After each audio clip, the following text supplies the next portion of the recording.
they think that because you are Uyghur and you are an activist, maybe you are exaggerating the situation. In fact, we never exaggerate situation. It's simply because people feel it's too horrifying to be true.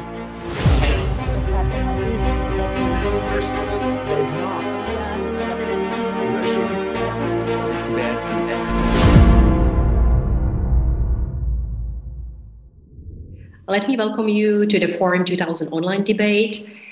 Since late 2016, the Chinese government has subjected the 13 million ethnic Uyghurs and other Turkic Muslims in Xinjiang to mass arbitrary detention, forced political indoctrination, restriction on movement, and religious oppression. Credible estimates indicate that under the heightened repression, up to 1 million people are being held in political re-education camps. We should be talking about genocide happening now in China. Why we are not, and what is really happening in Xinjiang. I'm not going to speak with Madam Rahima Mahmut, UK representative for the World Uyghur Congress. Madam Mahmut, welcome to our online interview. Thank you for having me. Let me start with my first question. What have been the recent developments in Xinjiang, and can you tell us about the situation of Uyghurs and other Turkic Muslims around the world, please? Thank you. What is happening in my country, what I learned only from the official reports or from leaked documents or from some lucky survivors who managed to leave the country. Other than that, I don't have any kind of new information. I myself lost contact with my own family, all my siblings, since January 2017. I couldn't contact anyone in my country, my relatives or my friends, simply because if I do contact them and if they caught having any conversation with me or replying to my message or even just seeing that a message come from a person living in abroad, and that can cause them to be detained. So it's the consequences is so serious. So I'm not the only Uyghur that's suffering from this. The entire Uyghur population in exile, I can tell you 90% of us, we lost contact from the January 2017, some even before that time. Therefore, it is an absolute kind of tragic situation, both for the Uyghurs inside China, in East Turkestan, and also the Uyghurs living in free countries like UK. I myself, I don't feel free. You said that the situation is tragic. So what about the international audience?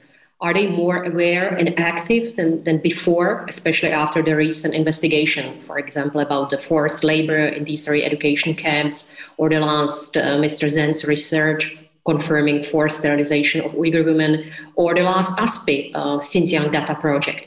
Are Western democracies finally taking a more active approach to these problems and to China as well? I believe so. From grassroots level to the government, to the MPs in all democratic countries, I would say, we can see more and more people joining the call and condemning China of this genocide. The genocide is taking place. Even 3-4 months ago, if I said genocide, people would correct me, say, oh, cultural genocide, not genocide. But now, especially after Adrian Zenzi's report on forced sterilization, forced birth control, people started to change their mind.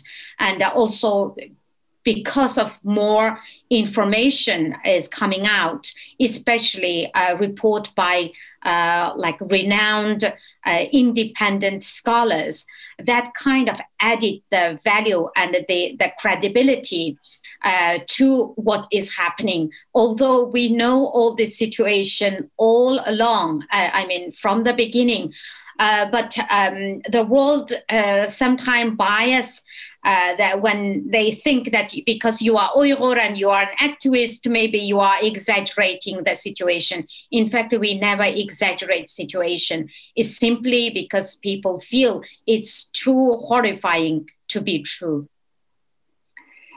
Yes, the treatment of Uyghurs is one indicator of the direction of the Chinese regime's development and its worldview.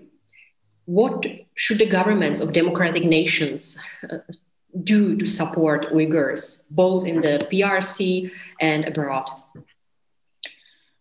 Well, at the moment, as you said, the genocide is taking place. From birth control, sterilization, removing children from their families, transporting Uyghurs at large number to mainland China in notorious prisons, organ harvesting, and forced labor, you name it. And every criminal act of the Chinese regime, I believe the West has the opportunity to stop, either through diplomatic channels and also by sanctioning China, because China should be held accountable for all these crimes. Only when the West, especially the democratic countries, unite together to take more the action that really works, that really hurt China. Only then I think change can happen. The Chinese government is behaving like this because of its economic power. Because of this economic power, they just so confident that no country would really stand up against China. Look at the sanction that North Korea. I can't see the difference from North Korea now. Because I read one article recently from another, I forgot the name of the reporter, and she mentioned that actually, because she visited the Uyghur region, and she compared the Uyghur region to North Korea, and she even said it's even worse than North Korea. So I don't see the reason why the world is still so slow to act, not really sanctioning China up until now. So it makes you really makes my blood boil. Honestly, it makes my blood boil. 500,000 children, maybe more, taken away from their own parents. When we are talking about the sanctions, some countries and organizations are now pushing for or considering a boycott of the Winter Olympic Games in 2022 in Beijing. Why should the international community participate in this boycott, and can they achieve anything with this boycott? I strongly believe that this boycott should go ahead. I wish the whole world can boycott. A country that is committing a genocide shouldn't be given such honor to host the Winter Olympic at first place. China doesn't have the honor or right to host this Olympic. We say no rights, no game. When the people like Uyghurs, like Tibetans, like Mongolians, also the Chinese people, any dissident voices are completely silenced, and the regime acting like a bully, and committing genocide. Why other country should support such regime? And the very fundamental principle of the Olympic is, the rights comes first. Not only the Olympic, I believe the trade as well. The human life and human rights should be above everything. And therefore, I believe that any human being, has the responsibility to act, to support the Uyghurs, and to punish, to hold China accountable in every level. When you are mentioning the human rights, we should also talk about the slavery. In the past year, there have been several reports detailing Uyghur slave labor as a part of the Chinese production chain and the role of big international brands in that process. How can the world avoid using products made by Uyghur slave labor? Well, U.S. actually now have showed a good example of stopping like cotton import, stopping the seizing the certain tons of hair, for example, human hair, which came from the Khotan region. The whole world, I mean, including the UK, can follow the same, can do the same. We are now, as part of World Uyghur Congress, as part of the call to action forced labor campaign, we're writing to the big brands and asking them to pull out their, their supply chains from the region. We're actually asking that it should pull out from China, because almost every cotton products, we're saying that not only cotton products, but because 84% cotton comes from the Uyghur region. So the cotton products, the entire supply chain is tainted by the forced labor. And from the ASPI report, and also from some of the leaked documents and the video footages that the brave Uyghurs that they are sharing on social media, they are forced, many Uyghur youth forced to leave their own homeland and being taken to these factories in mainland China and held like hostage, like a slave, and they live and work in those factories, and they are not allowed to visit their families. And for years, there are Uyghurs who has been kept in these facilities, working 12 or 15 hours in these factories, and the West benefiting from these cheap products of the Uyghur slave labor. So the best way to stop this is to boycott. I would say boycott is the best option, and move supply chain to other countries like Vietnam, like many other, like India, many other countries. They can produce the products if they were given the opportunity.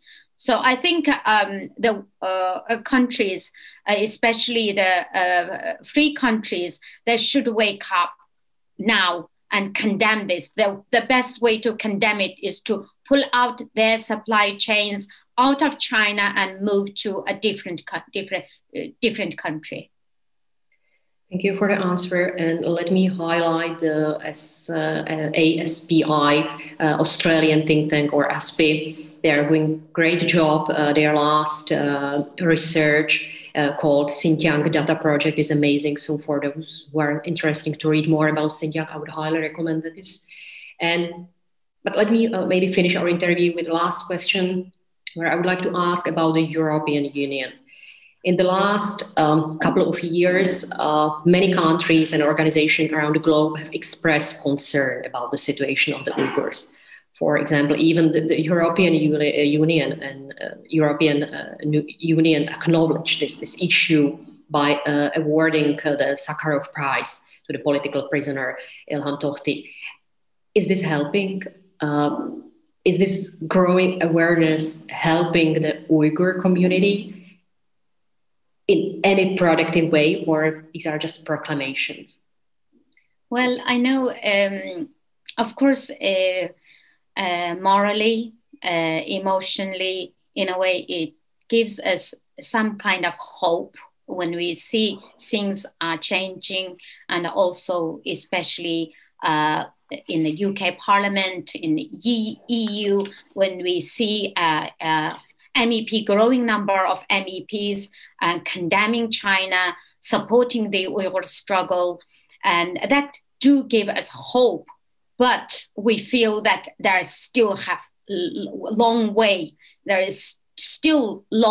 to go, because the only way that can help the Uyghurs, even the Uyghurs in exile, is to only if our people in our own country, if their situation is improved, if the camp system is abolished, and if the Uyghurs can live freely, practice their religion, speak their own language, and can freely receive phone calls, communicate with their loved ones.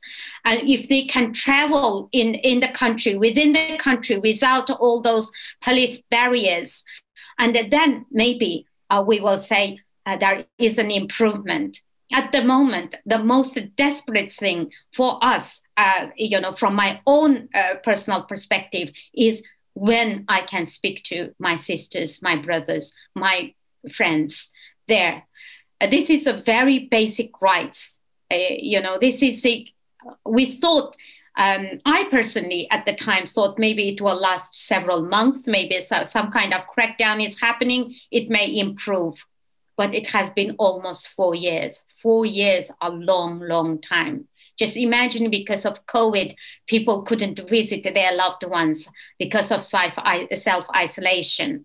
And people been complaining about that. Even though you can make phone calls, you can have video calls to find out how they are. But without having that physical touch, people feeling depressed. And you can imagine people like me. I was unable to return home for the last 20 years, and I didn't hear the voices of my sisters and brothers for the last 4 years.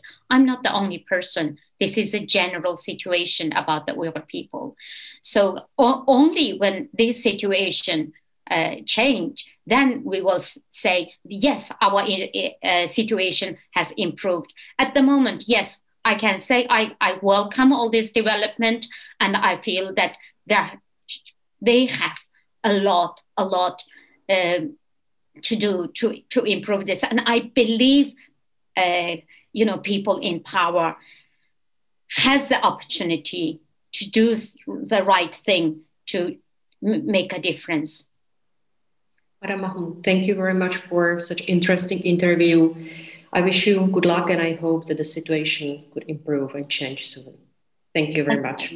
Thank you.